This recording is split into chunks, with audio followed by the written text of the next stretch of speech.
Good day, everybody. Today I want to look at apportionment, as that just came out this week. And first, a couple things that people have missed.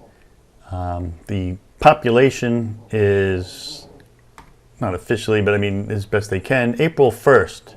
So that would be essentially pre-COVID. So any changes in population due to the people moving from state to state due to their COVID restrictions or whatnot, that really wouldn't be reflected here.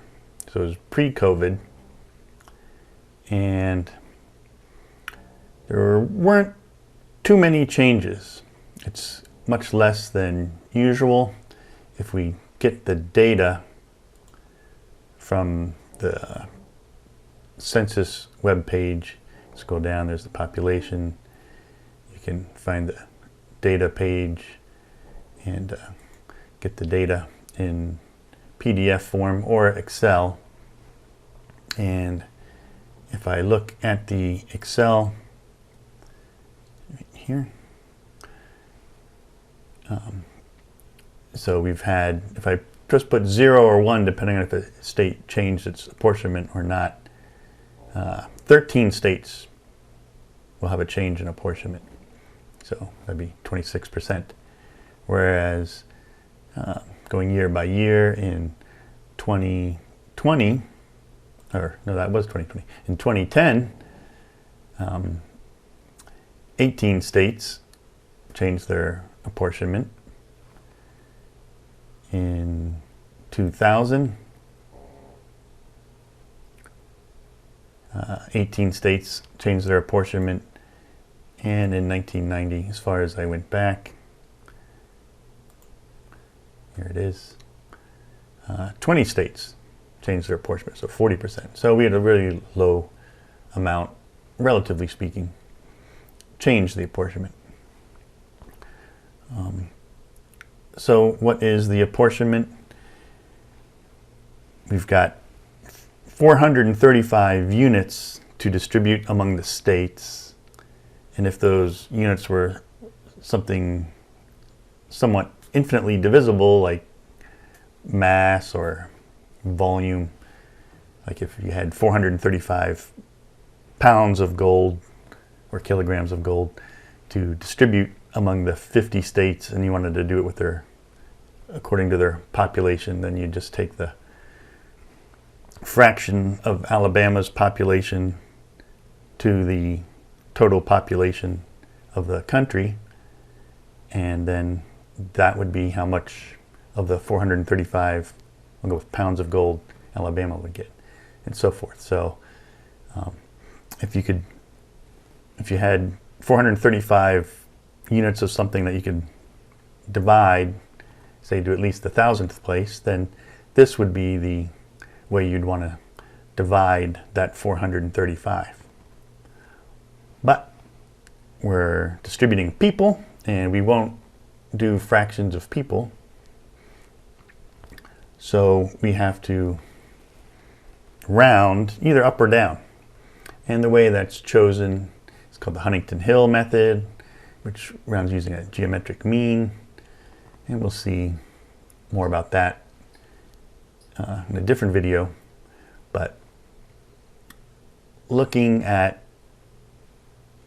this method which was chosen, so this is the method that's going to be used, and it's not universally agreed upon that that's the best method.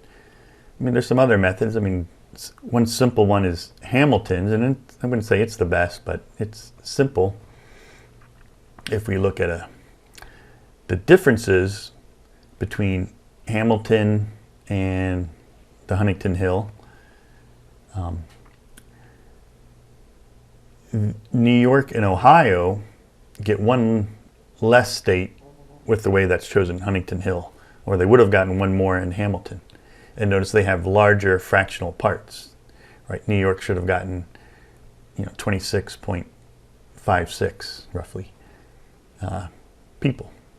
In Ohio, 15.5. But they were not rounded up, they were rounded down with the Huntington Hill method, And instead, Montana, because it's a much smaller state, in Rhode Island, a much smaller state, their fractional parts, were 0.443 and 0.426. They did get the extra seat. So you can see Huntington Hill kind of favors the smaller states. That fractional part meaning more to the smaller states.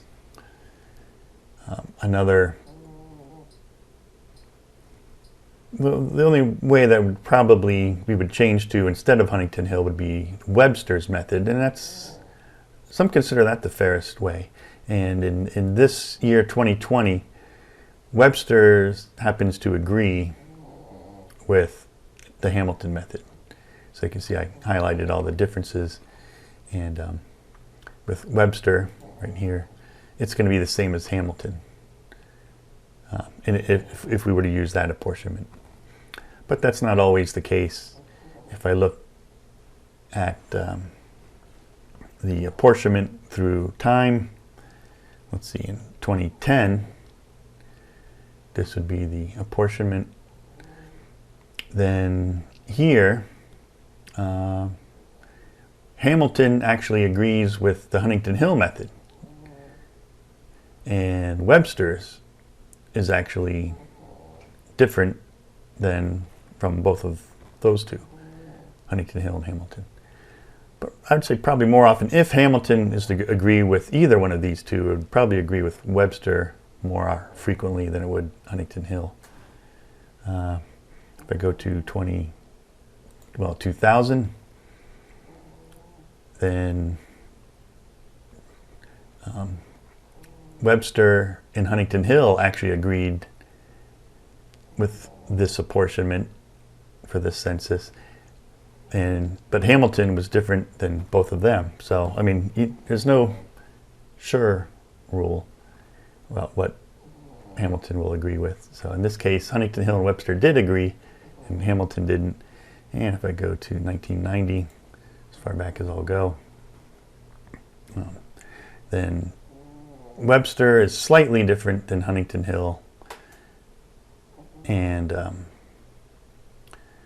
Hamilton agreed partly with Webster, but it had some more disagreement as well.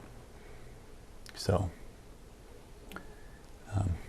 those are kind of the easiest to first understand. Hamilton, just biggest fractional part, gets the seat until you apportion the 435. These Huntington Hill and Webster, all these other methods are divisor methods, and they optimize different things. So they're worth considering. And if we look at a quick history,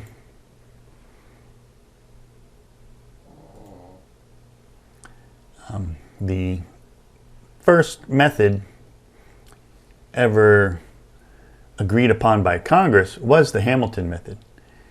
But Thomas Jefferson convinced George Washington to use his first veto to strike it down, and in the end they had to use Jefferson's method. So Jefferson's method was the one first used 1790, Jefferson's method in 1800, Jefferson's method in 1810, Jefferson's method 1820, Jefferson's method 1830, Jefferson method was used, I think, for the last time. But the smaller states noticed that they were getting the short end of the stick there. And so they switched over to first Webster's method and then Hamilton's method, but that led to some paradoxes. So then they kind of combined Webster and Hamilton. They looked for the number of seats where Webster and Hamilton agreed, and then thought, well, that's a good way to go.